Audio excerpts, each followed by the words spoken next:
Good evening, everyone, and thanks for joining us. Well, it worked. For the first time in more than 45 years, Tennessee did put a man to death in the electric chair.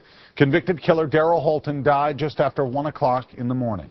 Tonight, exclusive new details about the execution. News Channel 5's Nick Barris spoke with the state's chief medical examiner who performed Holton's autopsy. Nick. Rory, this was Tennessee's first electrocution since 1960. Many wondered if the chair would even work. It did. Dr. Bruce Levy tells us how. The death sentence of Daryl Keith Holton was executed by means of electrocution in accordance with the laws of the state of Tennessee. Strapped into Tennessee's electric chair, Daryl Holton died, jolted by 1,750 volts of electricity. Witnesses watched the state's first electrocution since 1960 from behind glass.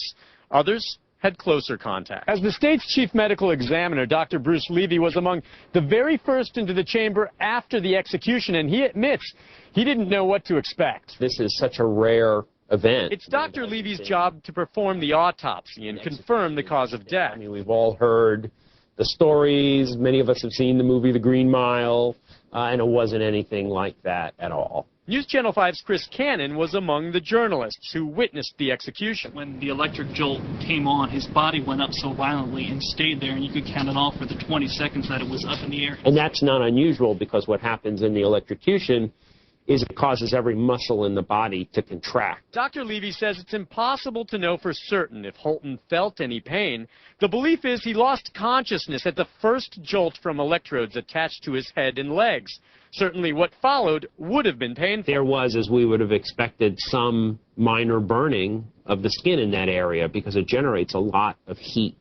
So there were some first and second degree burns. Another witness to the execution said Holton appeared drowsy and not altogether there. Generally seemed out of sorts. Was he drugged? The warden says no.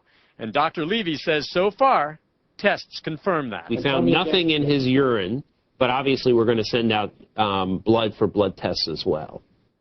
Those tests will be back in a few weeks. Dr. Levy says the electric chair seems to have performed exactly as expected. He says no surprises, and he's certified that Holton died from electrocution, which stopped his heart. Rory.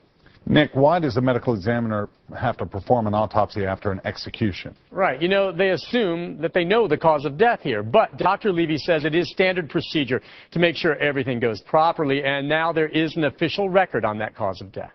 All right, Nick, thanks. A jury convicted Daryl Holton of murdering his 3 sons and stepdaughter. The crime happened back in 1997 in Shelbyville.